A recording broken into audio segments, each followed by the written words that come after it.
بسم اللہ الرحمن الرحیم۔ السلام علیکم ورحمۃ اللہ وبرکاتہ۔ میں نے اسے 4 ماہ کا بیٹا چھین لیا اور اسے میکے چھوڑ آیا۔ دراصل میں گھر والوں کے روز روز کے تانوں سے تنگ آ چکا تھا۔ تمہاری بیوی کوئی کام نہیں کرتی، مجھے بھی ایسا ہی لگنے لگا تھا۔ آخر تم کرتی کیا ہو سارا دن؟ برتن، کپڑے، گھر کی صفائی تو کام والی کر جاتی ہے، لیٹی ہی رہتی ہو۔ اس کے جانے کے بعد آج میری پہلی رات کا آغاز تھا۔ میرے پہلو میں کوئی مجھے اپنی شرارتوں سے ہنسانے والا نہیں تھا۔ ہاں، میرا بیٹا ضرور تھا، جسے میں نے ابھی فیڈر دے کر سلایا تھا۔ آپ سمجھے نہیں، دودھ پلانے سے لے کر بچے کو سلانے تک مجھے کیا کیا کرنا پڑا، میں تفصیل میں جانا چاہتا ہوں۔ میں اٹھا اور کچن میں گیا۔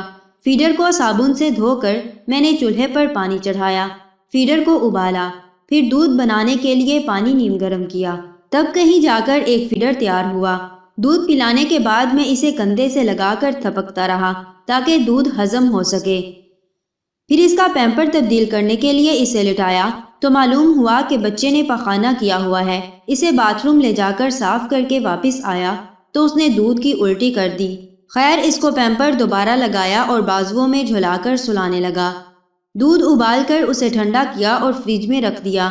وہ ہوتی تو ملک شیک بنا کر میرے ہاتھ میں تھما دیتی، لیکن اب اتنے جھمیلوں میں کون پڑے۔ ابھی اپنی روٹی پکا کر کھا لوں گا، لیکن آٹا ابھی تو وہ گوندنا پڑے گا۔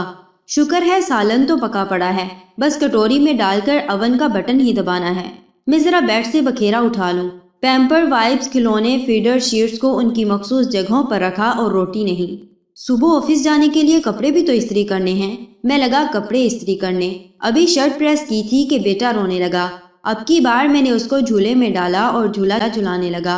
بھوک سے میرا برا حال تھا۔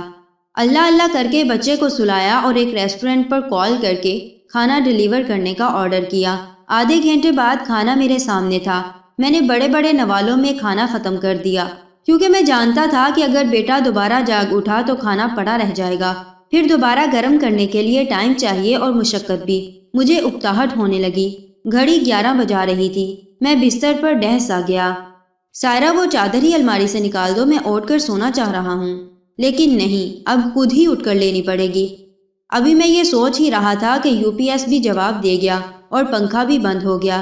اس سے پہلے کہ گرمی کے سبب میرا بیٹا جاگ جاتا اور چلانے لگتا، میں نے بیڈ سے چھلانگ لگائی اور جھٹ سے دستی پنکھا الماری سے نکال لایا۔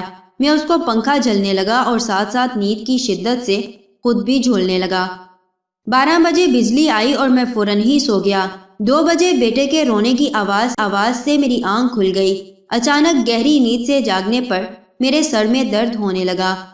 اسے بھوک لگی ہوئی تھی۔ میں سستی سے اٹھا اور اسے ڈبے کا دودھ بنا کر پلایا۔ 2:30 بجے کے قریب بیٹا سو گیا اور میں بھی۔ اس کے بعد بیٹا کب جاگا اور کب تک روتا رہا مجھے نہیں معلوم۔ البتہ جب صبح 8 بجے آنکھ کھلی تو وہ رو ہی رہا تھا اور اس کے پیمپر سے مواد نکل کر بیڈ شیٹ میں جذب ہو رہا تھا۔ جلدی سے اٹھا، پیمپر تبدیل کیا، دودھ پلایا، بیڈ شیٹ کو دھویا اور ایک دھلی ہوئی بیڈ شیٹ بچھائی۔ 9:15 ہو چکے تھے۔ ناشتے میں جو میں دہی کھاتا تھا وہ سائرہ گھر میں بنا لیتی تھی، پتہ نہیں کس پہر بناتی تھی۔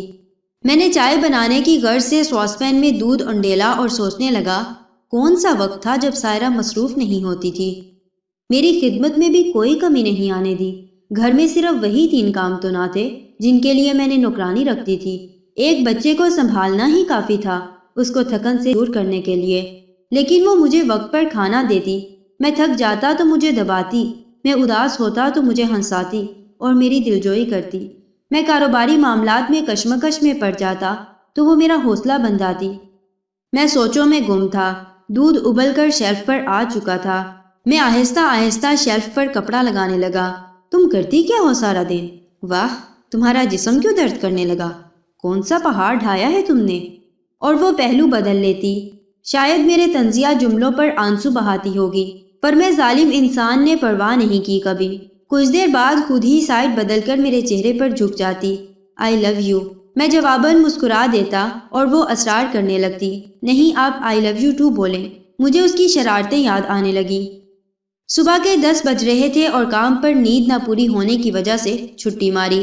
اور وہ سب اپنے اپنے کمروں میں مشغول تھے، جو ابھی کل ہی مجھے کہہ رہے تھے کہ تمہاری بیوی کوئی کام نہیں کرتی، کسی نے مجھے چائے کا ایک کپ بھی بنا کر دینے کی زحمت نہیں کی۔ میں نے بچے کو گاڑی میں ڈالا اور گاڑی ان راستوں پر دوڑا دی جو راستے مجھے ہمیشہ کے لیے سائرہ کے ساتھ جوڑنے والے تھے۔ وہاں پہنچ کر میں نے دونوں ہاتھ جوڑ کر معافی مانگی اور وہ ہمیشہ کی طرح بڑا دل کر کے چلی آئی میرے ساتھ۔ شادی شدہ حضرات سے میری ریکویسٹ ہے کہ ٹھیک ہے، سب کا حق ہے آپ پر، سب آپ کو مشورہ دے سکتے ہیں، لیکن ماں باپ کے بعد سب سے زیادہ حق آپ پر آپ کی بیوی کا ہے۔ اس کو ٹائم دیں، اس سے پوچھیں، اس کی دلجوئی کریں۔ سارا دن بغیر مزدوری کے، بنا لالچ آپ کی، آپ کے بچوں کی، آپ کے خاندان کی وہ خدمت کرتی رہتی ہے، اور بدلے میں اسے کیا ملتا ہے یہ سب آپ جانتے ہیں۔ ذرا نہیں، پورا سوچئے گا۔ جزاکم اللہ خیر و احسن الجزا فی الدنیا والآخرہ۔ السلام علیکم ورحمۃ اللہ وبرکاتہ۔